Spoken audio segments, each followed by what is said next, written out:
എല്ലാവർക്കും നമസ്കാരം. ഇത് നമ്മുടെ ഷോപ്പിൽ ലാസ്റ്റ് വീക്ക് ചെയ്ത CNGയുടെ ഒരു വർക്കായിരുന്നു. കസ്റ്റമറിന് ശരിക്കും പറഞ്ഞാൽ I10ൽ 10 കിലോമീറ്റർ ഓട്ടോമാറ്റിക് വണ്ടിയിൽ മൈലേജ് കിട്ടുന്നുള്ളായിരുന്നു.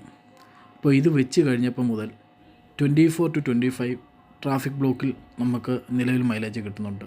അതായത് CNGക്ക് ഏകദേശം കിലോ കണക്കിനാണ് നമ്മൾ ഇത് 10 കിലോയുടെ ടാങ്കാണ് വെച്ചിരിക്കുന്നത്. അതിനകത്ത് 8.5 കിലോ നമുക്ക് സ്റ്റോറേജ് കൊള്ളും. ഈ 8.5 കിലോ നമ്മൾ അടിക്കുന്നതിന് 1 കിലോയ്ക്ക് നമുക്ക് 90 രൂപ വെച്ചാണ് വരുന്നത്. ഇപ്പോൾ കസ്റ്റമർ നല്ല രീതിയിൽ ഹാപ്പിയാണ്. 26 കിലോമീറ്ററും നമുക്ക് ട്രാഫിക് കിട്ടുന്നുണ്ട്.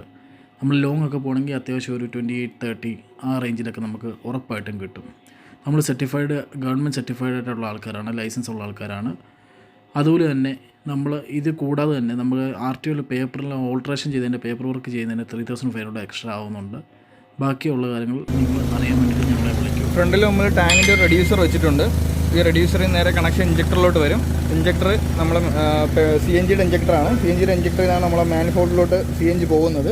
നമുക്കിതെല്ലാം മാനേജ് ചെയ്യാൻ വേണ്ടിയിട്ട് ഒരു ECM വെച്ചിട്ടുണ്ട്. ECM ഇതിൻ്റെ പിറകിൽ ഈ ഇരിക്കുന്ന നീല കളർ ECM ആണ്. ഈ നീല കളറിൽ നമ്മൾ ECMലെല്ലാം പ്രോഗ്രാം ചെയ്ത് വെച്ചേക്കുന്നത്. ബാറ്ററിക്ക് ഒരു കണക്ഷൻ വരുന്നുണ്ട്, അതിനൊരു ഫ്യൂസും കാര്യങ്ങളെല്ലാം വരുന്നുണ്ട്. ഓക്കെ, നമ്മൾ CNGയുടെ ഫില്ലിംഗ് വാൾവ് വരുന്ന ഇതാണ്. ഇതിങ്ങനെ ഓപ്പൺ ചെയ്താൽ CNG ഫില്ല് ചെയ്യാം. ഇതിങ്ങനെ തിരിച്ച് ക്ലോസ് ചെയ്ത് കഴിഞ്ഞാൽ CNG തിരിച്ച് ക്ലോസ് ചെയ്ത് വയ്ക്കാം. ഇതിനൊരു ഓപ്പണിങ്ങും ക്ലോസിങ്ങും വരുന്നുണ്ട്. ഇത് എപ്പോഴും ഓപ്പൺ ആയിട്ടാണ് ഇരിക്കേണ്ടത്. ഓക്കെ, അപ്പോൾ ബാക്കിൽ ടാങ്കിൽ ഒരു ഓപ്പണിങ്ങും ക്ലോസിങ്ങും വരുന്നുണ്ട്.